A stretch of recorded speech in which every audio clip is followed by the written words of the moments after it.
Add ভেবে আপনারা দুম করে চলে যাবেন না কোনো স্টুডিওতে বা কোনো আর্টিস্টের কম পয়সার চক্করে। বাট আপনারা আর্টিস্টের কাজ দেখুন, পোর্টফোলিও চেক করুন, তারপরে সেখান থেকে ট্যাটু করুন, একটা আপনারা গুড ট্যাটু পেয়ে যাবেন। I am Palash from Kolkata tattoo studio. আজ স্টুডিও থেকে প্রচুর পরিমাণে কভার আপ ট্যাটু আসে। এই কভার আপ ট্যাটু আসার একটাই কারণ, ক্লায়েন্টরা না বুঝে না জেনে যে কোনো জায়গা দিয়ে গিয়ে ট্যাটু করে নেয়।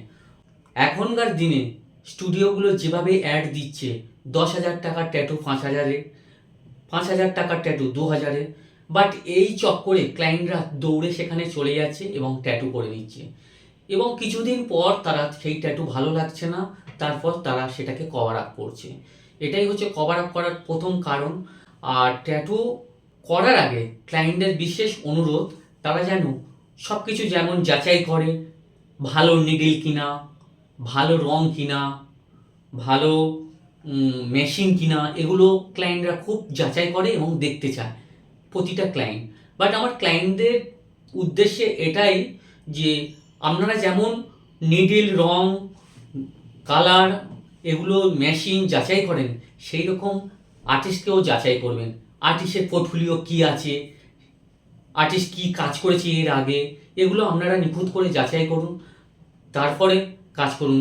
ইনস্টাগ্রাম হ্যান্ডেল দেখুন, ফেসবুক দেখুন, তার টোটাল কাজ দেখুন কতটা ভালো করছে, তারপরে আপনি সেই আর্টিস্টের কাছে কাজ করুন। যেমন আপনার প্রয়োজন নিডল চেক করা, তেমনি আর্টিস্টকেও চেক করতে হবে যে আর্টিস্টের কাজ ভালো কি না। যদি ভালো হয় তাহলে তার কাছে করুন, না জেনে কাজ করলে ফের আপনাকে সেটাকে কভার আপ করতে হবে, এবং আপনি যে টাকা খরচা করছেন তার ডবল টাকা পে করতে হবে। আপনি মনে করছেন আমার একটু এখানে কম টাকাতে করে নিই, বাট ওটা কিছুদিন পরে সেটাকে আবার কভার আপ করতে আরও বেশি টাকা লাগবে। ওই জন্য আপনাদের অনুরোধ, আপনারা ভালো জায়গায় করুন, ভালো স্টুডিও এসে করুন, আর আপনারা ভালো ট্যাটু পেয়ে যাবেন, যেটা ফিউচারে আপনার সঙ্গে থাকবে, আপনাকে আর কভার আপ করতে হবে না।